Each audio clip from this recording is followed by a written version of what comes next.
Inverse trigonometric functions. Well, इस video में हम साइन एक्स, कॉज एक्स और टेंजेंट इन एक्स के इन्वर्सेस डिफाइन करेंगे।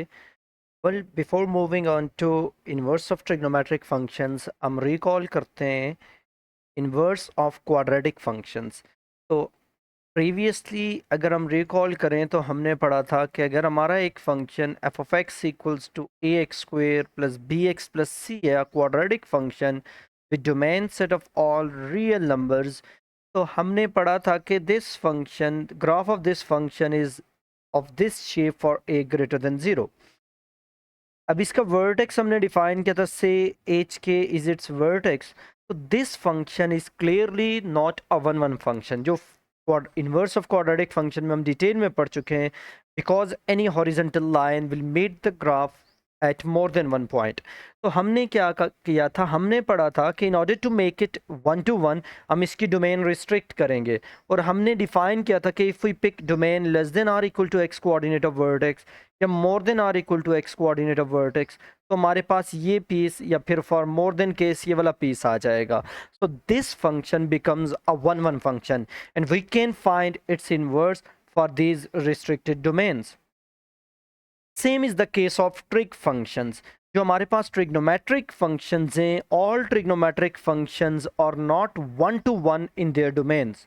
Like all three functions are not 1 1 or 1 to 1 in their domains. We can restrict their domain to make them 1 1. अब ये बहुत important point है कि हम किस तरह डोमेन्स को रिस्ट्रिक्ट करेंगे, just like we did for a quadratic function, कि ये फंक्शंस हमारे पास 1 1 बन जाए। स्टार्टिंग फ्रॉम साइन एक्स, अगर हम साइन एक्स की बात करें तो जो ग्राफ ऑफ साइन एक्स था फ्रॉम -360 टू 360, वो हमारे पास कुछ इस तरह की शेप थी। फ्रॉम 0 टू 360 ये शेप हमारे पास आ रही थी, एंड फ्रॉम 0 टू -360 ये शेप हमारे पास थी। अब क्लियरली अगर हम लाइंस ड्रॉ करें हॉरिजॉन्टल लाइन, तो horizontal line meet the graph at more than one point. It means this function is not a one one function for the domain between -360 and 360। अब हमने इसकी डोमेन को restrict करना है to make it a one to one function.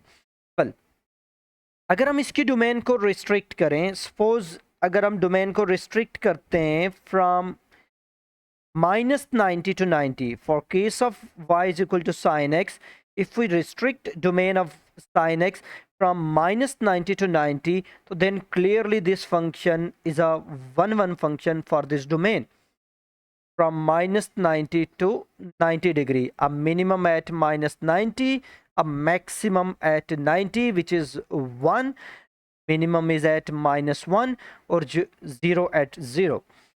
So now any horizontal line will intersect the graph only at one point. So sin x is a one one function for domain for x values between -90 and 90. So we can just talk about its inverse, because inverses exist only for one one functions. Graph of y equals to sine x हमारे पास बना हुआ है for domain between -π/2 to π/2, या from -90 to 90, but जो range है still हम देख सकते हैं is from -1 to 1. So this function will have an inverse. So the point is, if we restrict domain of y equal to sin x from -90 to 90, from -π/2 to π/2, it becomes a one to one function. मतलब इसका inverse exist करेगा. और अगर from functions again हम देखें तो जो graph of F inverse होता है is simply reflection of y equal to F of x in the line y equal to x. तो y equal to x line के अबाउट इस ग्राफ को रिफ्लेक्ट कर दें तो हमारे पास इनवर्स फंक्शन का ग्राफ आ जाएगा। ओके, वेल नाउ जो domain and range of inverse function है, तो बिकॉज हमने पढ़ा था कि जो डोमेन एफ इनवर्स है वो रेंज एफ होती है, तो रेंज एफ हमारे पास ये है। तो जो डोमेन एफ इनवर्स है y equal to sine inverse x है, वो -1 to 1 आ जाएगी, और जो रेंज है वो वाई इज बिटवीन -π/2 to π/2, या वाई इज बिटवीन, या f of x is f inverse x या sine inverse x is greater than or equal to -π/2 less than or equal to π/2। तो ये डोमेन और रेंज आ जाएगी हमारे पास in case of inverse function. well same is the case of cosine x. अगर हम cos x की बात करें तो जो cos x का ग्राफ था from -360 to 360, वो हमारे पास कुछ इस तरह की शेप बनती थी।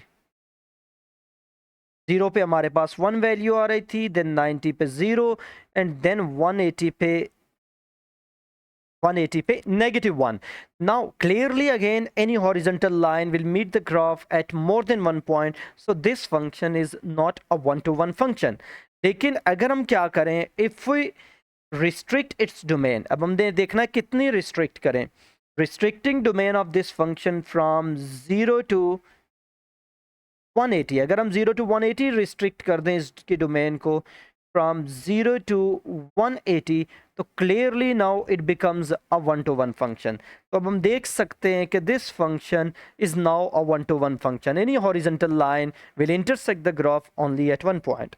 So cos x with domain from 0 to pi, from 0 to 180 is a one-one function. और जो इसकी रेंज है that is still between 1 and -1. So range हमारे पास चेंज नहीं हो रही for cosine x. Range is between -1 and 1, but domain is restricted between 0 and pi. So cos x with this domain is a one-one function. So it will possess an inverse. तो इसका inverse है वो हमारे पास simple again. It's a reflection of this graph in the line y equal to x होगी. तो इसकी reflection in the line y equal to x हमारे पास ये shape बन जाएगी. well, अगर डोमेन और रेंज की बात करें फॉर कॉज इनवर्स एक्स, तो जो रेंज ऑफ कॉज एक्स थी वो इसकी डोमेन बन जाएगी, और जो इसकी डोमेन थी that will be range of cos inverse x by definition of domain and range of inverse functions, जो कि हम फंक्शंस में डिस्कस कर चुके हैं. Now for tangent x, again if we talk about graph of tangent x, तो tangent x का graph जो हमारे पास था फ्रॉम -360 to 360 डिग्री, वो कुछ इस तरह था 90 degree -90 degree. These were asymptote. well, मैं जस्ट यही पार्ट ड्रॉ कर रहा हूँ. These were two asymptotes of tangent x.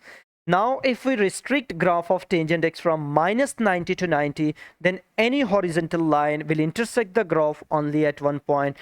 So tangent x is a one-one function for the restricted domain between -90 and 90, so it will possess an inverse.